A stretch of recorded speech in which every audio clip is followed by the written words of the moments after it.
Okay, but I will need help to not mess up your last name now. Oh, yeah, yeah, yeah. It's pronounced Paupore. Paupore. P-A-U, Paupore. Yeah, the Okay. P-A-U is a pa, and the E is silent. Paupore. What nationality is that name? So my ex-husband came from Quebec. Well, he didn't, but his family did. So when they moved down into Michigan, the Americans looked at the spelling and they said Paupori, and then they kept saying no, Paupor, because Paupor is supposed to be doll maker, apparently in Quebec. And so they said, okay, this went on for a while. And then they said, oh, these stupid Americans, they're pronouncing everything. We'll just drop the E. And so they dropped the E, and instead of Papori, everyone going, oh, Papor. So they just kept Okay. it. So it's French. Oh, no, I'm sorry, the T on the end. Paporette. So they pronounce it Paporette. That was it. Oh, okay. Yeah. Which you said is doll maker. Doll maker, apparently. Okay. That's what he told me. So one more time, share your sign. Lupo, Kaumeheiwa, Paupore. Yeah, And and the that's what I used to look like. and the little picture, That's me. That's what I used to look like. high school. Okay. Cool. So You people will know, know. that's gonna help. I forget. I think they got together on the Big Island recently. Yeah. February. Did you make that in with them or? I was too busy. I was going to hook up with Ma'a and Bets, yeah? Betty Kekuna, now Tommy Sato, and Ma'a. I don't know what Lenny Ma'a's new last name is, but their schedule was so tight and it just completely conflicted with mine. So I Oh, decided not okay. to. All right. So to give us a starting point, what grade did you start Kamehameha? Okay. So I started in the seventh grade. Okay. Same as me. And Yes. you were a day student? I was a day student. Okay. What part of Oahu were you living at the time? Manoa. Okay. Up there in the Misty Valley. Up in well, we were on the edge of the Laurie Avenue was kind of like the beginning of the city, the town area. Anything behind me, right behind me, or in my backyard was the Manoa Park. So I would Oh, walk across the park to the elementary school and to the pavilion to go to summer school, to their summer fun camp thing. Um, and then yeah, so we weren't out, but we did do a lot of hiking up into the mountains and falls and into I think what was it called, Paradise Park. You remember Paradise Park? wow. Yeah. Man, I had just completely forgotten I was up there. Yeah, Yeah, I remember now. yeah, we'd hike up from the streams. Yeah, so we would start down by where I lived on Laurie Avenue and go up the streams, hiking up through the streams until we got to Paradise Park, and then we just climb up the banks and go inside. Wow. Yeah, So kindergarten to sixth grade, where were you? Manoa Elementary. Okay. Was testing for Kamehameha any kind of legacy for you, or was it an Oh internal no, desire, or no.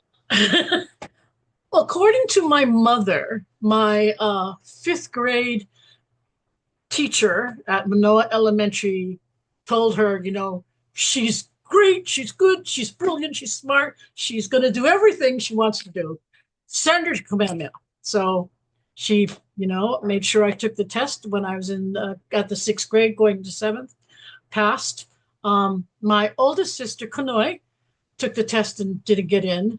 And same with my second sister. So there was already kind of like a resentment.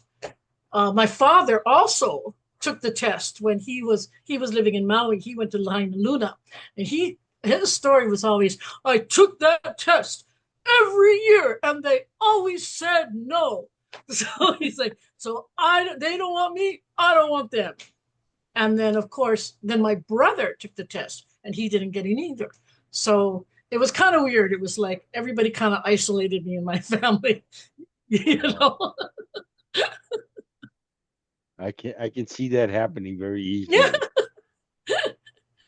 but I didn't Now, care, you know. I've always been kind of a non-conventional thinker, and my family is very conservative, except for my brother. So so it was pretty easy to distance myself. before I move forward, I can't help. I gotta comment on that beautiful dress behind you with the flower print, jungle print, or whatever it is.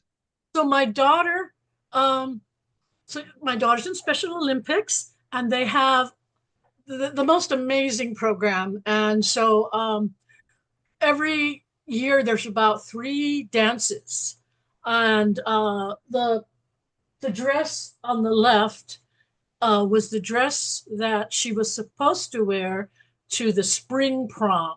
They call it special prom or special K prom. But she didn't make it. She was sick. So the dress on the right is the dress that she wore to the winter dance. And so I've got them out there because I need to. Jessica's gained weight since the spring prom, so I need to alter the spring prom dress so that it fits her now. And she just hates being pinned. You know, when you have to alter dresses or make any kind of changes, the person you're altering it to has to stand there, and you have to, cut, pin and tuck Oh or boy. add and stuff. She hates it. So what I do is I take clothes that fit her, and I, kind of measure them up together, try to make it It's fit. a So beautiful that's what they're. design, though. I mean, eye-catching design. Yeah, it looks really nice on her too. It doesn't fit her anymore around her. She could, so she had a really she had this, well, she has many issues, but she had this thing called idiopathic thrombocytopenia, ITP for short. And what that is it means idiopathic basically means fool's path. So it's like an unknown. Thrombocytopenia is your blood and blood clotting. So her blood was not clotting. So what we had to do was give her platelets injections and then try to figure out why her blood was not clotting. And eventually, we never found out why, which is why it became idiopathic instead of something something thrombocytopenia. And so then they started trying to figure out what kind of medication was going to help her body recover from this. And initially, they gave her this medicine called Promacta, which was $1,000 a pill. And I don't get, Holy I was, moly. you know, and she was supposed to take one every day. And I was like, I didn't think it was working. And I was bitching about it. And they said, well, you're not paying for it, are you? And I said, I don't care if I'm paying for it or not. I don't want anyone to pay $1,000 a pill. That's ridiculous. And so, as they kept, saying, take it for this much longer, and they kept wanting to increase the dose of this Promacta thing, I started looking for alternative methods. Um, tried and failed. But then I noticed that the one thing that they always did whenever she had her, what happens is she would have you start to see bruises on her body for no reason. And then you take her in and they go, oh, her blood's not clotting again, so they pump her full of dexamethasone, which is like a steroid, right? Um, and then they taper her off, and then she'd be good for about a month, and then it would start all over again. So I said, why don't we just do the dexamethasone? So, which is, way cheaper. It's like, uh, $1 a pill or something like that. It's Yeah. really, How really old cheap. is your daughter? She's 35 now. Okay. And so what they ended up doing was giving her the straight dexamethasone, no more Promacta because, Promacta wasn't working, um, which worked. Her platelets got stabilized. But the problem with steroids is that you gain weight. So she went from 198 to 276, and Holy she's only moly. 5'1". Yeah. So um, we had to do this whole big thing to get her to lose weight. So this whole weight thing has been a big struggle back and forth. Boy, Yeah, it's all kinds of problems with her, but I love her. yeah. So we make it through, we graduate. Oh, What did Lupo do next? okay. Uh, Reader's Digest version. Um, my parents and I were fighting, so they were not going to pay for anything. So luckily, I had full scholarship to go to the American Academy of Dramatic Arts West. They had just opened up a new school in Pasadena, but I didn't have any money for rent, food, any of that stuff. I took the money I made from my graduation and I bought a plane ticket. 6 days later, I was on a plane to Pasadena, got one of those little walk-up rooms where I shared a bathroom down the hall with two other people. And then I got a job waitressing, didn't know how to waitress, but got a job waitressing. Started doing that. Once I had a job, I was able to now I have a job that I could put on, my application for a house or a apartment. Moved down to this place that they call Rosemead and stayed there and went to school. Throughout my time at the American Academy of Dramatic Arts West, I waitressed to support myself. And then when the school was over, I got an agent immediately, actually from a production I did in the school. An agent was in the audience and liked me, so he signed me up. And that's one of the hardest things when you want to be an actor or actress is to try to get an agent. So I got an agent. Okay, I'm ready to go. He sent me out for 3 roles in a 2-year period. That's just not going to do it. Wow. So yeah, so I was waitressing still, and then I started doing community theater. One of the last play I was in was out in an area they call Simi Valley, which is a very long drive. Um, but so I ended up making friends and staying with people, and eventually went to the Renaissance Fair, which was right across, across the hill from Simi Valley. Loved it over there. Ended up, because at the Renaissance Fair you can actually the cast, as they call them, can sleep there on the grounds. So I slept there for a whole summer. Did the whole, "Hi, come I on here, let me." attended I attended one in Houston, so I imagine they're similar. Yes, exactly. It is. It's the exact same thing. So anyway, did that.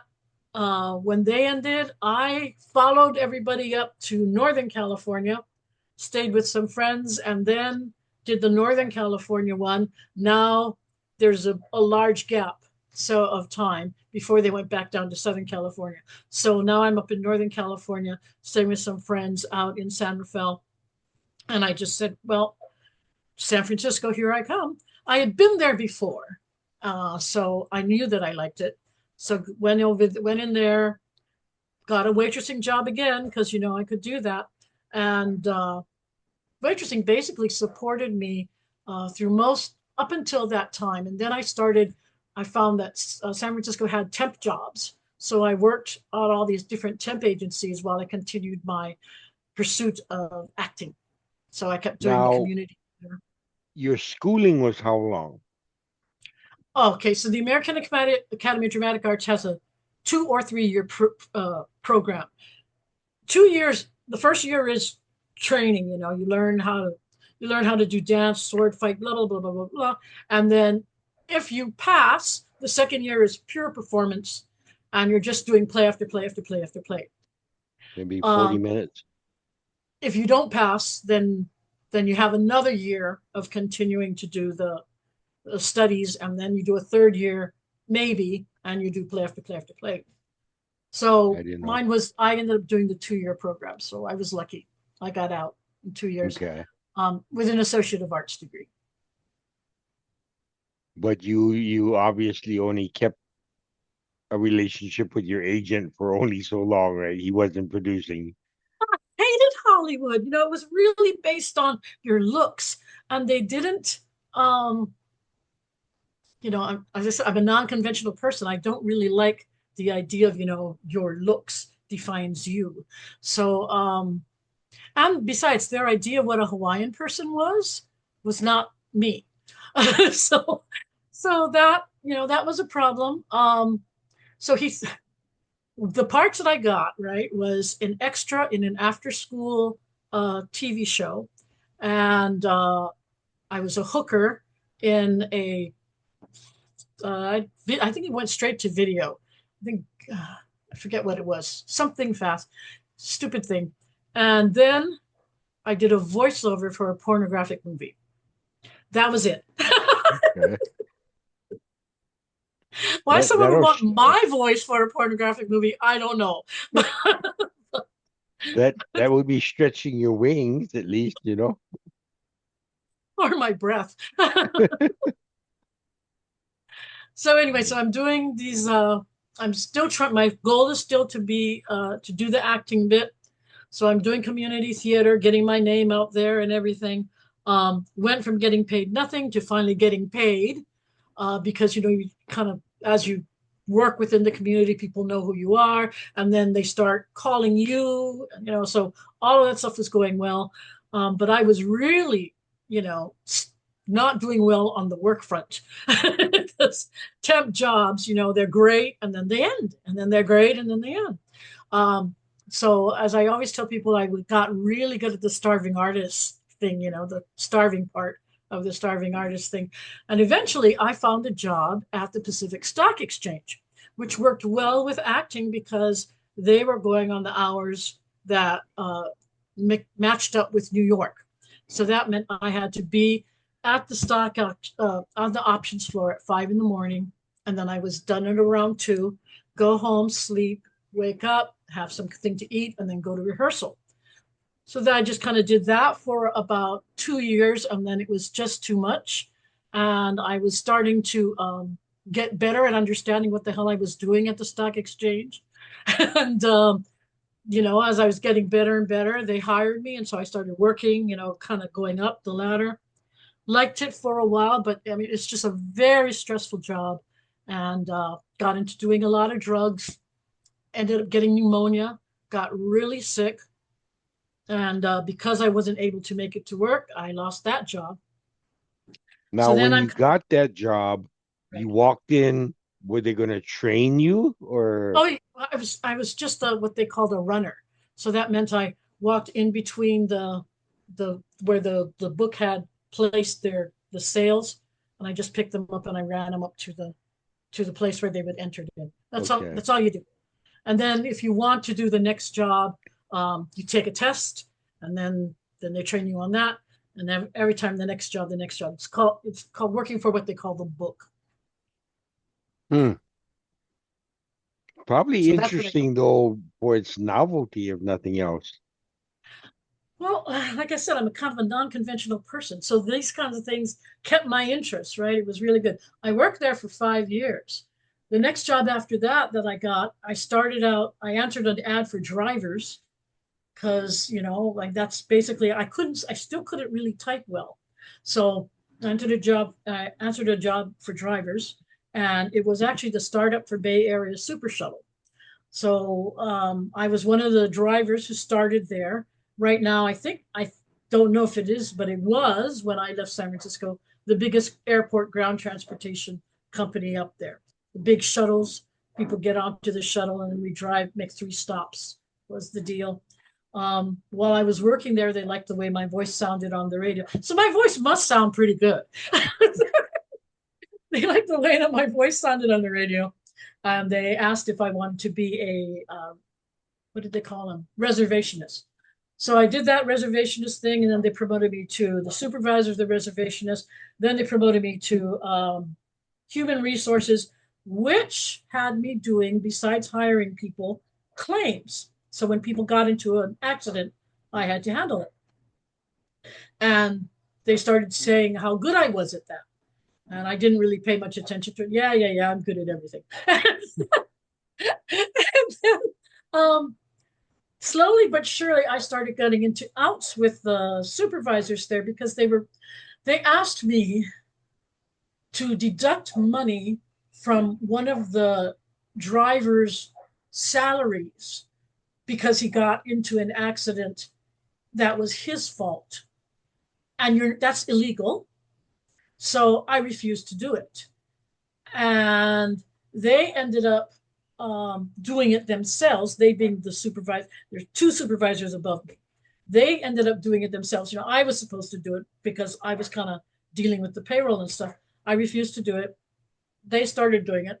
And then I happened to be on a very casual conversation with the head of Super Shuttles in LA, and I mentioned it, which got them into trouble. And so, so it became this very difficult place to work in.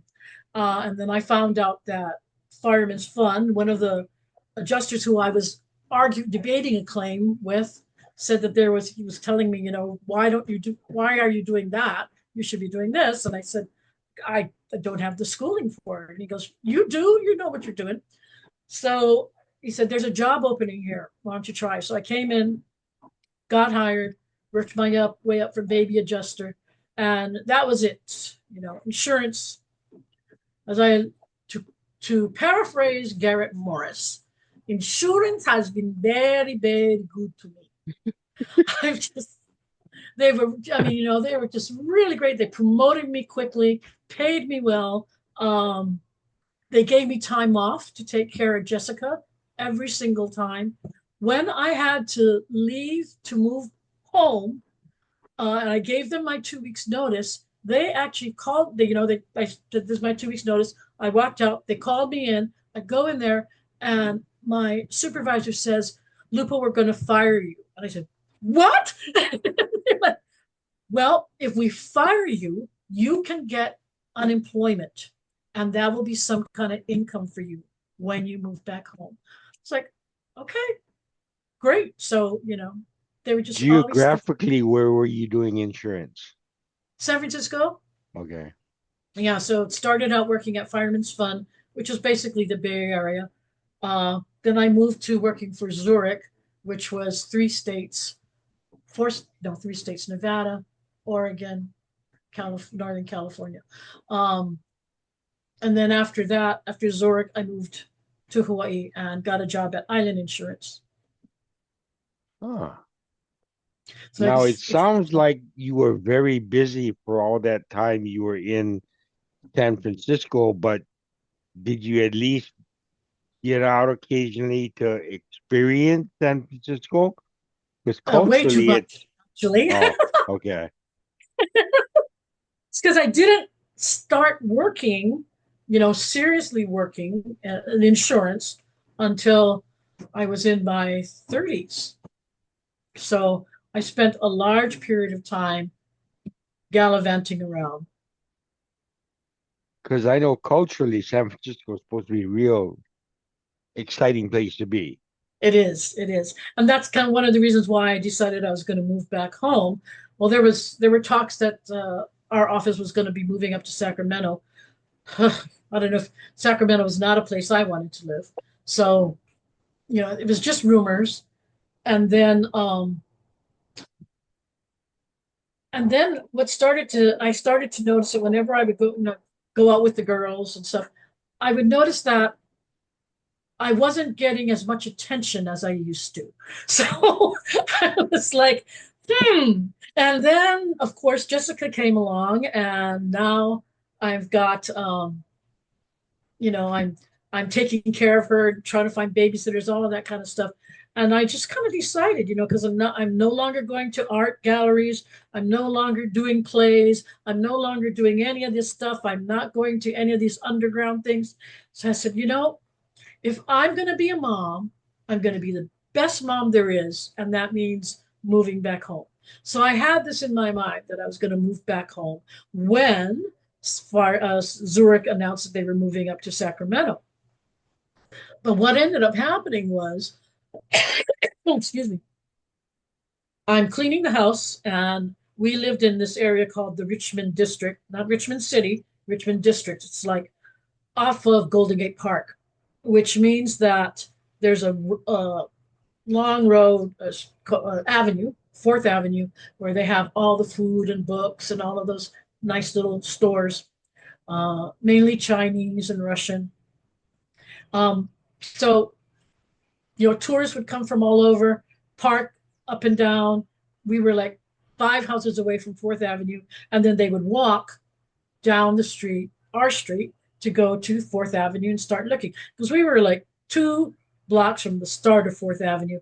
Basically, the thing was to start way at the bottom, walk all the way up, cross the street, walk all the way down. So my daughter would sit on the stoop and she would look at all the people as they walked by.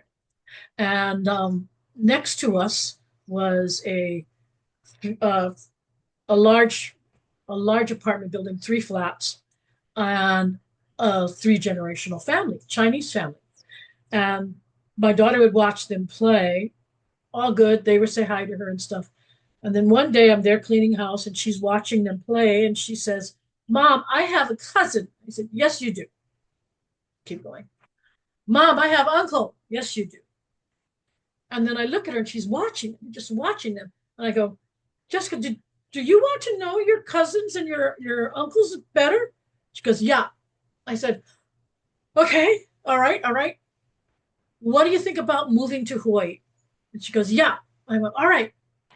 And I says, So we'll think about moving to Hawaii then. And she goes, When? And I went, um, if it rains tomorrow, I'll start everything. And it rained.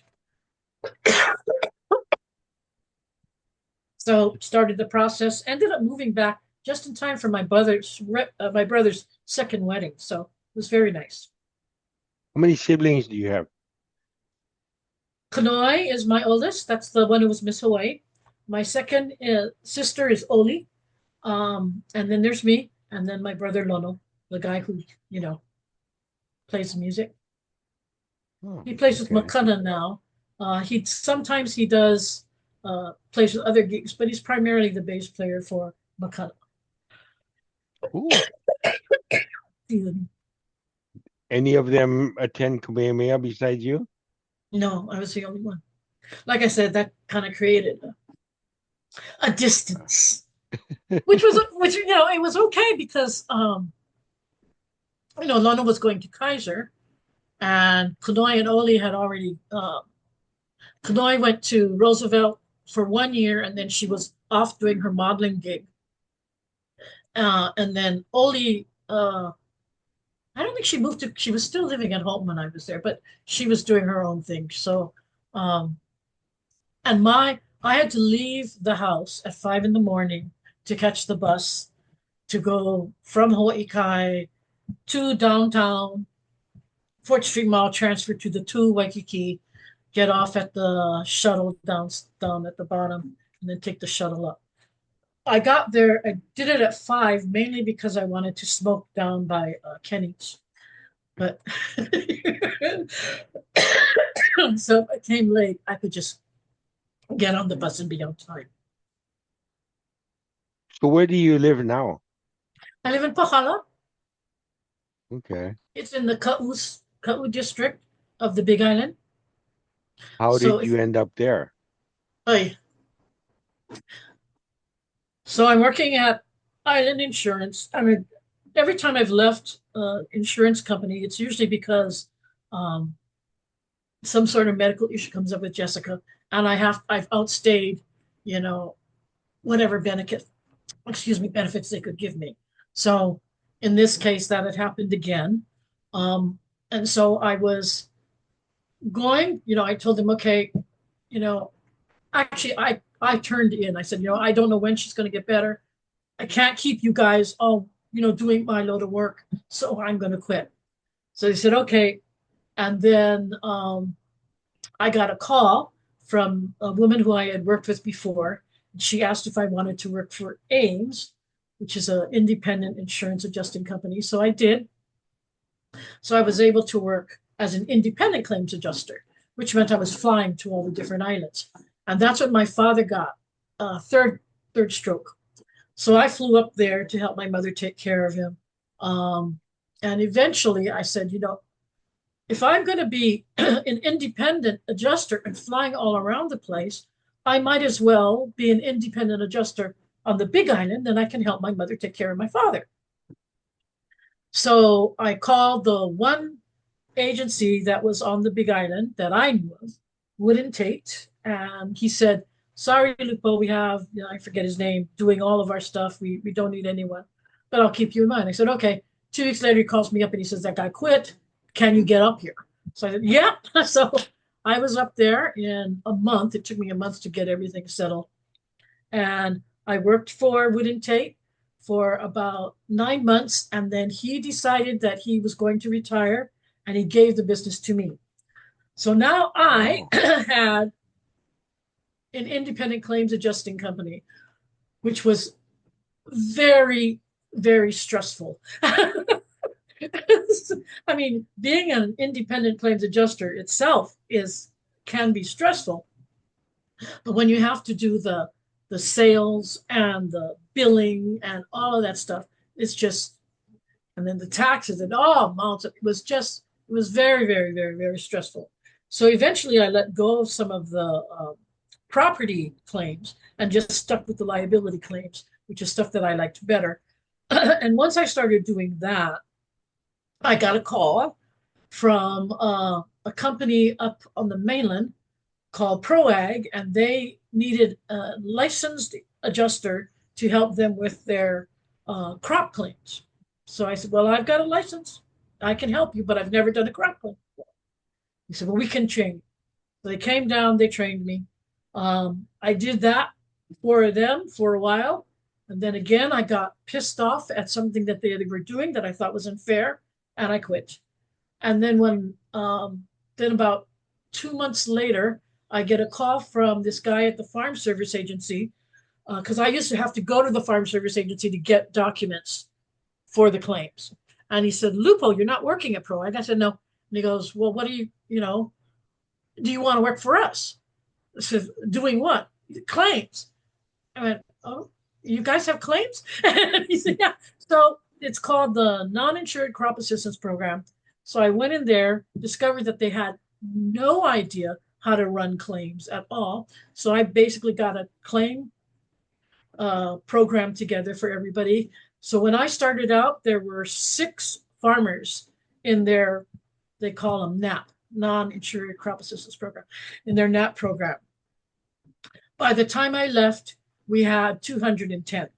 Um, when it started to get real busy and we needed to have other people, I started training, hire them, train them, and all this kind of stuff. And then eventually, since I live way down in Ka'u, and all of these other people lived Hilo side or Kona side, that meant that they could get to the farmers easier. And, they didn't have to pay my mileage to circle around the island. So eventually, I only had something like 10 farmers, and that wasn't enough to support me. So I said, okay, I'm going to try to look for another job. And then I went out and I tried to find a job. Really difficult. So I got a job inspecting houses, which lasted for about 4 months. And by then, they started taking other farmers away from me. So I'm now down to 2 farmers, I think. Um, and so that I couldn't sustain. So I just told them, okay, well, you're a contract employee.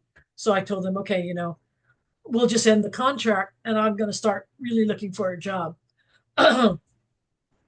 And I couldn't find a job. I was out of work for about 3 months and my savings were going down. And I came up with the idea that I would work for myself. So I applied to work at Full Life, which was the company that was providing me with the people who would watch Jessica and give her teach her goals and all the things that she needed to learn. Um, and I applied there and said, I want to be her, they call them DSPs, direct service providers. And they said, okay, they hired me. They actually, one of the requirements was a high school diploma. Luckily, I still had my high school diploma. So anyway, I showed it to them. They hired me. So since 2018, I've been working for Full Life as a DSP for my daughter. So I just, and it's great because, of course, nobody can teach her stuff like I can. Nobody has as much, you know, interest and is involved much in making sure she succeeds and is successful and independent and happy. So it's been good. Probably work here until I retire if I ever do. Well, it seems like it worked out well convenience wise too. I mean, you're caring for your daughter, making a living at the same time, and you get to live in probably a very beautiful place. Yeah. Well, a lot, about one third of the money that I used to be making, but a lot happier. Not, you know, no stress, zero stress, right? Because if it does become something stressful, it's usually the medical issues. Um, but as far as taking care of her, that's just me getting angry at the world for, for and this is the stupid what are you doing? What's happening? But anyway, yeah, so it's been great. I'm blessed, very happy. Good, good. Now, if you ever need time off or a break, do you have a plan for that or something worked out with the people you work for or Yeah, so they give you what they call they allot you they. So the federal government Medicaid services has what they call Medicaid waiver. Medicaid waiver is given to the states, gives the states the ability to eliminate the rules so that they can properly service people with disabilities. So under the Medicaid waiver program, um, depending on what the state is, and in the state of Hawaii, there are four sets of or categories of work that a direct service provider can do for an individual. So they call it CLS, Community Living Service, PAB, which actually stands for Habilitation and some, there's no P in there. I have no idea why they call it PAB. Oh, but Habilitation and Personal something something. Anyway, PAB, it's basically activities of daily living, stuff like that, stuff in the home. And then there's the going to work, and then there's what they call respite. And that's what you were asking about. So, respite is money that is set aside to pay for someone to help and give the primary caregiver a break. So, for that, I went under what they call consumer direct, which means as the consumer, I now hire somebody to look after my daughter while I go out. I couldn't do it for the PAB things because I would be hiring myself, and they don't allow that for you know. So my employer is called Full Life. But then for the respite, I'm the employer hiring someone else. okay. Do you think then do you have intentions to make it to the reunion? Oh, yeah, Special Olympics has their state games every year, and Jessica is a gold winner. So I must go to those games, and then that after the games is the dance, which is a big thing for her, and so that's on Saturday night. So Friday night is opening ceremony. Saturday is the game. Saturday night is the dance. Sunday is the big relays. Then the closing ceremony, and they are all on the same day. Ah, Yeah, overlap. overlap. Yeah.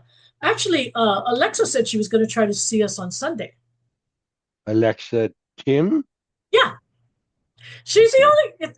only, Alexa and I never talked in high school, right? We never. I think there was the whole thing where we were both trying to be the pep coordinator. Alexa and Napella and me, Betty and Robin. I don't know if you remember that, but we were like cheering on the people.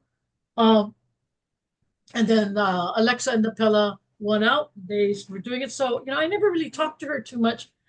And then after our 20-year class reunion, now Jessica is, I think she's 3 years old, and she still can't walk, and she's a big girl. And so she has this thing called hydrocephalus, which basically translates to water brain, which means her head is larger than, most people's. It's not noticeable on her because she's a big girl. I mean, if she was a skinny girl, you would really notice how much bigger her head is than her body. But instead, she just looks like a very plump little girl or big girl. So anyway, after the Friday dance, I go to the thing in Waimanalo where everybody was eating and stuff. And I'm carrying in Jessica, who is at that time like 100 pounds. I'm carrying her in, and I walk through this little play area where a bunch of kids are. I forget whose kids they were, one of the football players. And the kids stop when they see us, and they're staring at Jessica, and they freeze like they're seeing a monster, right? And I kind of look at them and I go, "Hello," thinking that will make them stop their thing. And they don't. They just keep, staring. And so, I just keep walking. And I guess for whatever reason, several people turned around to look. And you could see them look and then kind of go, and then look away. And I was like, oh my God, this is my classmates. I mean, here I am. I'm in San Francisco. I'm surrounding myself with loving people, with the disabled community, very supportive. And I just didn't expect this from my classmates. Oh, I'm tearing up again. So anyway, I go into the bathroom and I have a good cry. And in walks Alexa. And she goes, "Come here, baby," to Jessica. And Jessica turns around and goes like this. And Alexa comes and picks her up. And she starts walking. And I said, where are you going? Where are you going? And she goes, "Come here, come here." And she sits me down, Jessica down, and me in Lynn R.C.'s family's little mat. And they make us feel very much at home. And then Alexa keeps checking up on me, making sure I'm okay. And then she even at one point I go, it's a little windy. Jessica doesn't like the wind. I think we're gonna, go. And she goes, well, they got this kind of, I forget, it was one of those things where you start looking for stuff, those games for Scavenger kids. hunt. Yeah, scavenger hunt. I said, no, she's can't walk. It's too heavy to carry. I says, I think we're just gonna go. And Alexa goes, what about lunch? I said, no, I don't think that's gonna happen. And then she goes, you stay there. And she goes and she makes everybody give lunch early. So Alexa's my hero. She made us feel right at home. So ever since then, every year, whenever I come back home, I started calling her up. What are you doing? What are you doing? Let me take you to breakfast. Let me take you to lunch. Let me da da da da.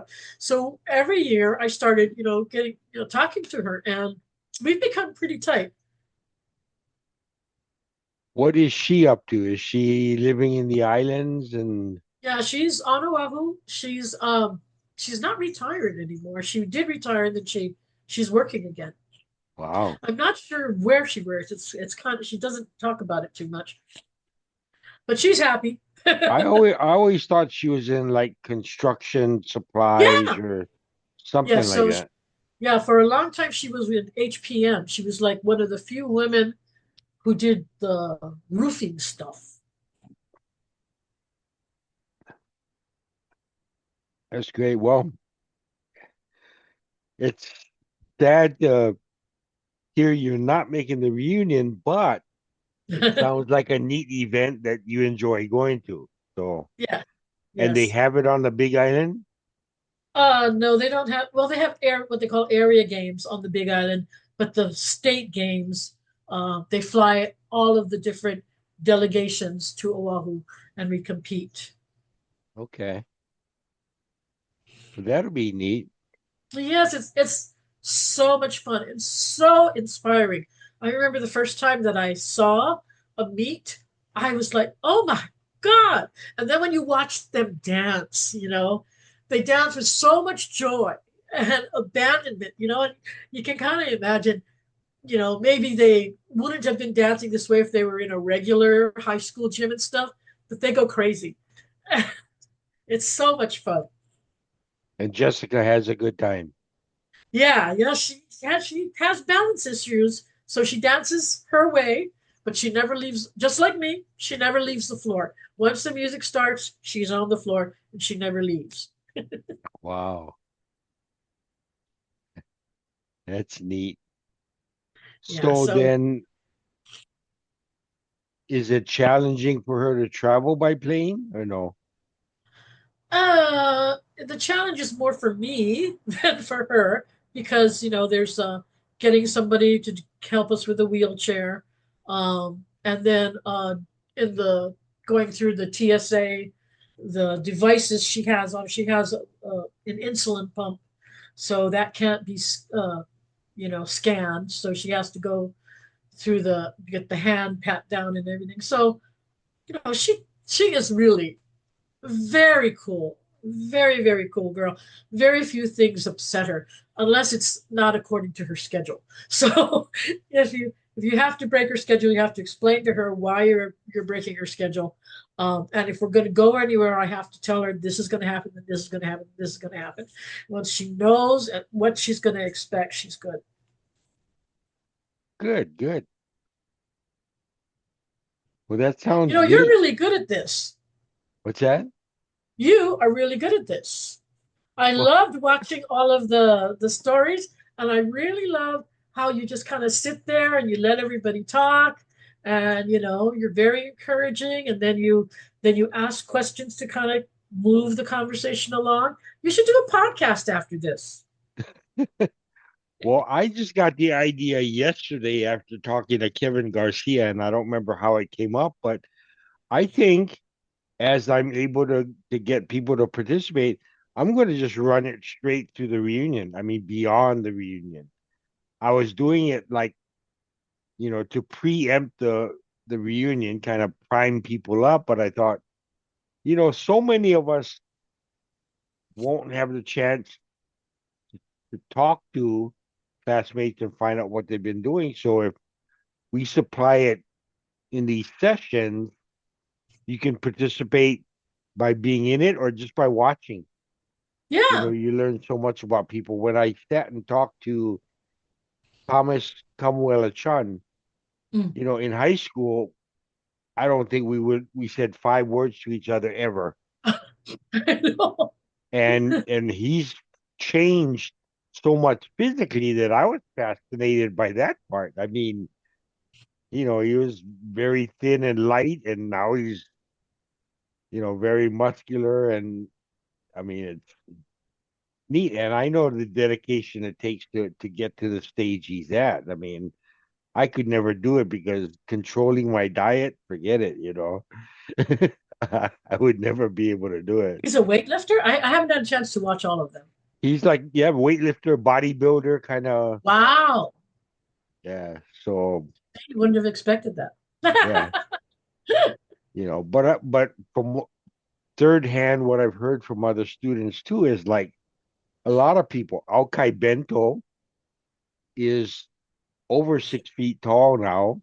Danton Naone, same thing, very Well, he was tall. always tall, Yeah, but okay, Bento, no. yeah. So, and then Kehao Shaler was on a plane flight sitting next to Claude Chung, and he's much taller than he was, and they didn't recognize each other, but started chatting about, you know, oh, hi, how are you? What you doing? Where'd you go to school? And then I was like, Kamehameha came up and he goes, I graduated from there in 1975. And Kehao was like, wait a minute. Oh, did I? So, 50 years will change people's looks. I mean, you and I could Yeah, probably have passed each other on the sidewalk and maybe wave, but not, you know. Nothing beyond Well, that zone. I can still see Kermit in you. Well, you are Kermit, but I mean, I can still see you. Oh, okay. That helps a little bit along the way. So, but yeah, they're fun. So I'm gonna keep doing them as long as there's participation. So, Yeah, when I first saw that you were doing it, I was kind of going, ah. And I was looking at, I think Michael Medeiros was the first one up that I read. And I remember going, Mike, okay, it'd be kind of interesting to see what he did. And at first I was kind of going, and then I loved a couple of stories. He said the one I loved the most was when he was talking about the burger and the big soft bun, best burger in the world, and and then Leanne Newhouse or Vi Vi, where she was talking about saying, "Yeah, I can do it. Give me those 50-pound bags. I can clear them out." you know, you relate. You relate. Oh, and what's Tanya Chung? Because she said, I don't have the best body, but I've got the softest one. I don't have the best body in the class, but I got the softest one.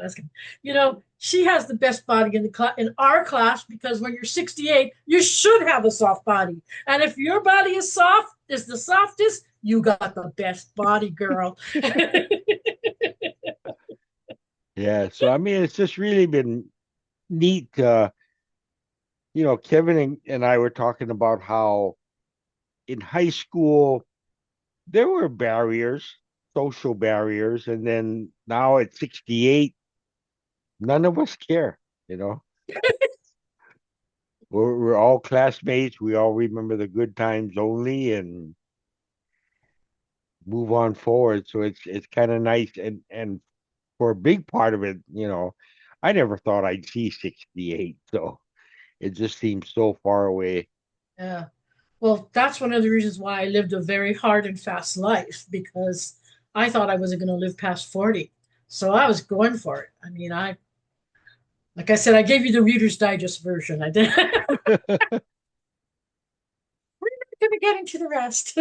Yeah. Well, I want to give you a big, big mahalo for allowing me to share a little bit of what you got going on with everybody else. Thanks for participating Thank you for doing this. and have fun at the State games, games, state state games, games. Special Olympics, state games. I'll wish Jessica good luck with it. You mentioned Jessica. she's Yep. Gold medal winner. yeah. So if Yeah. she can keep that up, that'd be great. Well, it's cool because they have it divisioned off. So they test you in the beginning, so like Jessica's in the 100-meter walk. So she gets this time, and then when it comes to the state games, they put you in with people who have similar times, right? So if there's nobody who has a similar time to you, you're the gold medal winner. Oh, there you go. That works out well. Yeah, that's happened to her twice, but she's beaten out the other person the rest of the time. That's awesome. Yeah. Well, all the best until I see you again. A hui ho. A hui ho.